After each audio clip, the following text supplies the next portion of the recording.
Hello বন্ধুরা, আজকের আবার আমি চলে এসেছি আমার একটা রান্নার ভিডিও নিয়ে। তো কি কি রান্না করবো সেটা আগে বলে দিই। তো এখানে রয়েছে, দেখতেই পাচ্ছ, বড় বড় সাইজের ভেটকি মাছ। ভেটকি মাছের পিসটা দেখো। আর তার সাথে রয়েছে চিংড়ি। এই দুটো আজকে আমি একসাথে রান্না করব। এটা আমি জানি না, এটা বাগদা চিংড়ি। ও আচ্ছা, তাই হবে। একটু ছোট। ঠিক আছে, মোটামুটি ঠিকই তো আছে, অসুবিধা কিছু নেই। এই সাইজের চিংড়ি আছে। আর এখানে একটু দেবো বেগুন আর আলু, একটু ভাতে দেবো। তার সাথে এখানে কিছু পেঁয়াজ কেটে রেখেছি তরকারির জন্য। এখানে কিছু বড়ি আর শুকনো লঙ্কা বেগুন আলু ভাতের সাথে মাখানোর জন্য। এখানে রয়েছে পাঁপড়, যেগুলো ভাজবো, এবং এখানে একটু ডাল করব। আর এর মধ্যে রয়েছে কিছু মশলা, যেগুলো আমি এর মধ্যে দিয়ে রেখেছি, এবার ভিজিয়ে রেখেছি। এটাকে এবার পেস্ট করব। তে আছে পোস্ত, সর্ষে, কাজু বাদাম, হ্যাঁ, তার সাথে রয়েছে শুকনো লঙ্কা। তো এবারকে এগুলো একসাথে পেস্ট করে দেব। কি রান্না করবে এবার একটু বলে দাও। তো আজকে রান্না করব, সেটাই তো বললাম, যে ওদিকে মাছ আর চিংড়িটা একসাথে একটু ঝাল করব, আর তার সাথে বেগুন আলু সিদ্ধ হবে, পাঁপড় ভাজা হবে, আর ডাল হবে। এই হচ্ছে আজকে রাত্রের খাবার।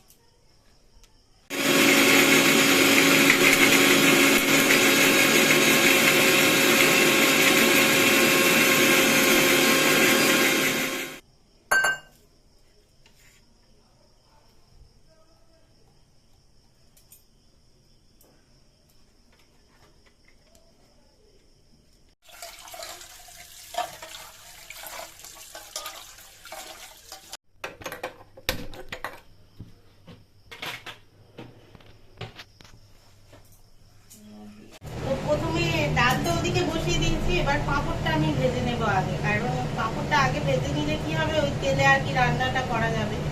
পাঁপড় ভাজতে তো একটু বেশি পরিমাণেই তেল লাগে, তো সেই কারণে চলো তেলটা গরম হোক, ততক্ষণ আমি চালটা দিয়ে ভাতটা ওদিকে বসিয়ে দিই। তো তেলটা গরম হয়ে গেছে কি দেখি, পাঁপড়টা দিয়ে তবে ও ভালো গরম হয়ে গেছে। আঁচটা কমিয়ে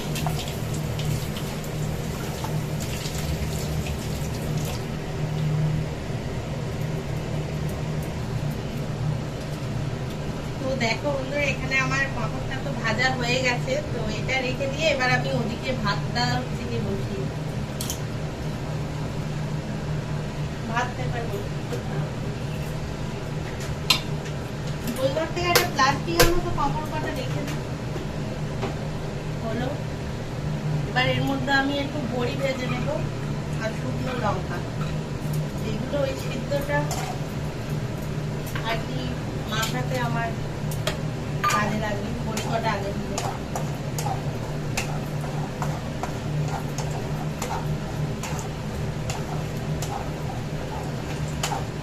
বড়ি ভাজা হয়ে গেছে। তো এবার বড়িগুলো তুলে নিচ্ছি।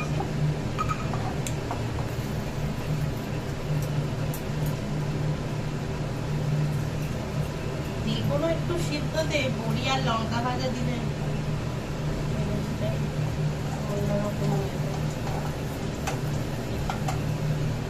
বড়ি কটা একটু ভেঙে রাখলে তো, না তো পরে আর ভাঙা যাবে না। ওই ইয়েতে তো এদিকে লঙ্কা ভাজা হয়ে গেছে, লঙ্কা কাটা তুলে নিন। নাহলে লঙ্কা কাটা হয়ে গেছে, লঙ্কার সাথে একটু তেল রেখে দেবো, তাহলে লঙ্কাটা শুকিয়ে যাবে না। ওই জন্য একটু তেল দিয়ে দিলাম। এইবারে হচ্ছে কি যেটা করবো, সেটা হলো এই মাছে হচ্ছে কি আমি নুন, হলুদ, লঙ্কা সব দিয়ে রেখেছি। এইবার হালকা হাতে এটা মাখিয়ে নিয়ে আর ভাজতে দিই।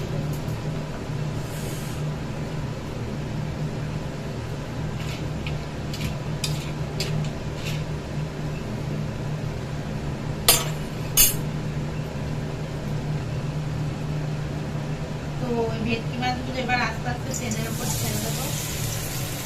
দেখতেই পাচ্ছ সাইজগুলো, দুটো পিসই যথেষ্ট আর কি বড়।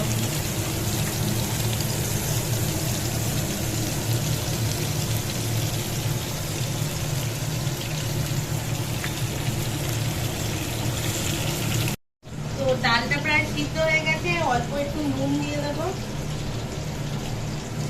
তার সাথে দিয়ে দেবো একটু কাঁচা পেঁয়াজ। অল্প সামান্য পরিমাণ।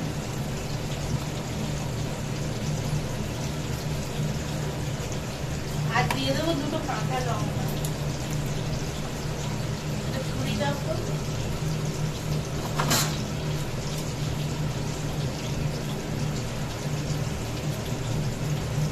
এই ছুরিটা ধার নেই, ভাত চলে গেছে। ভাত দেওয়ার একটা এটা ছুঁয়ে রাখ। তো এবার মাছটা ভাজা হয়ে গেছে। দেশি মাছ তো এমনি নরম মাছ, তো সেই কারণে এবার মাছটাকে তুলে নেবো।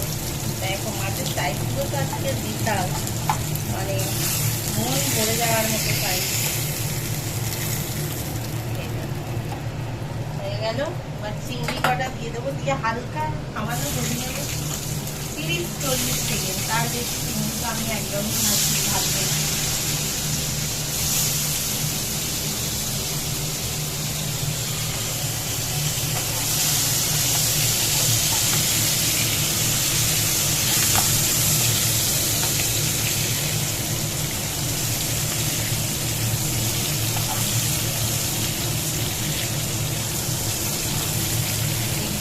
দেওয়ার সঙ্গে সঙ্গে ভাজা হয়ে যায়।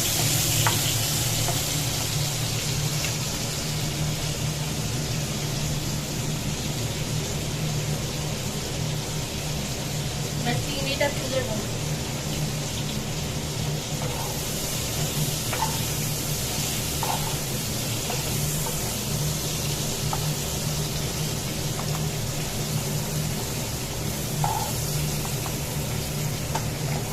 দুটোই ভাজা হয়ে গেছে। এবার রেখে দিয়ে দিয়েছি। এবার একটু কালো জিরে ফোড়ন দিয়ে দেবো। কালো জিরে ফোড়ন দিলে একটা খুব ভালো সেন্ট বাড়ায়, সেই কারণে। তুমি ওদিকে ভাতটা একটু দেখবে। একটা শুকনো লঙ্কা দিয়ে দিলাম, একটু জোরে দিয়ে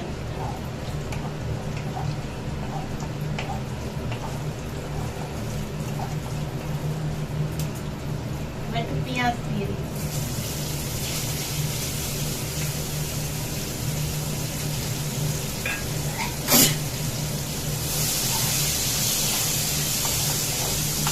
পেঁয়াজটা কত সুন্দর ভাজা হয়ে গেছে, একটা সুন্দর গন্ধ বেরিয়েছে। এবার এর মধ্যে আমি দিয়ে দেবো টমেটো।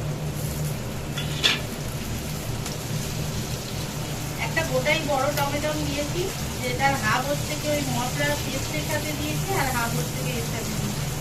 এবার টমেটোটা একটু সিদ্ধ হয়ে গেলে এর মধ্যে দেখো আদা, রসুন, কাঁচা লঙ্কা আর হাফ টমেটো দিয়ে পেস্ট করে রেখেছিলাম, সেটা এবার এই দিয়ে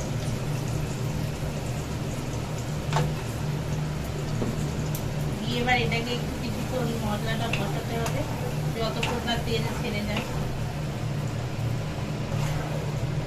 একটু নুন দিয়ে দেবো, তাহলে তাড়াতাড়ি আর কি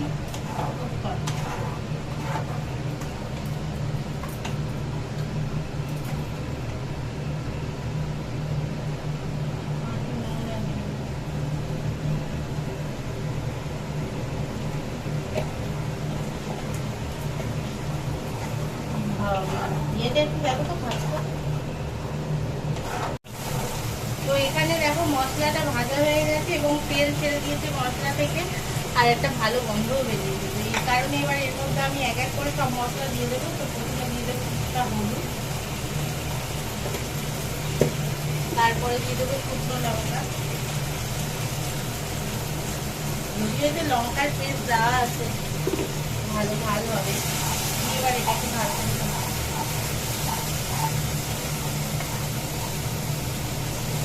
এরপর দিয়ে দেবো হচ্ছে যে পোস্ত, সর্ষে আর কাজু বাদাম সব একসাথে আর কি ভেজে রেখেছি।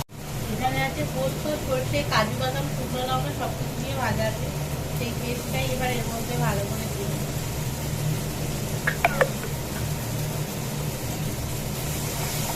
এবার এটাকে ভালো করে দিয়ে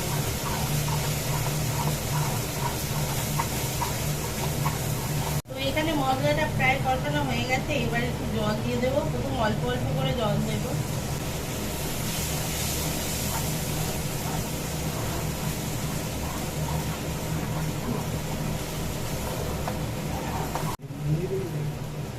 আর একটু নুন দিয়ে দেবো।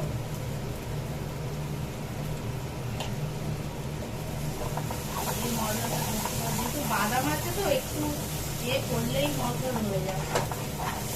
মাছ চিংড়িগুলো এর মধ্যে এবার দিয়ে দিচ্ছি। এই যে।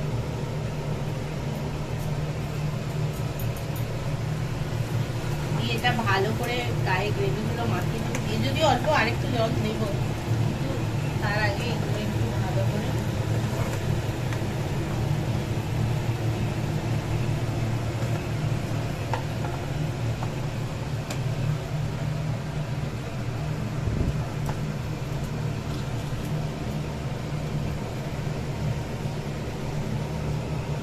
জল দেবো। এই চিনি সামান্য পরিমাণ একটু দিয়ে দেবো।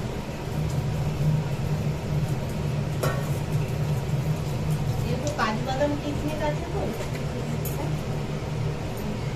সামান্য একটু জল দিয়ে দিলাম। এবারে এই জলেই হচ্ছে ওটা সিদ্ধ হয়ে যাবে। জলটা যখন মরে যাবে এতেই তরকারিটা আমার হয়ে যাবে।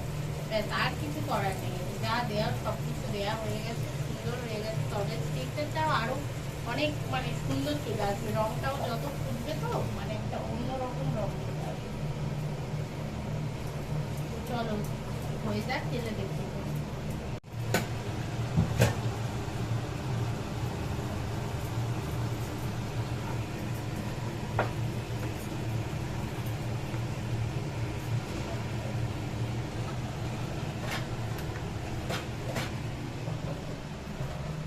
এবারে বাসনগুলো দিয়ে দিচ্ছি। এদিকে বাসনগুলো মেজে নিচ্ছি, নাহলে আবার কাজটা পড়ে থাকবে। ওই কারণে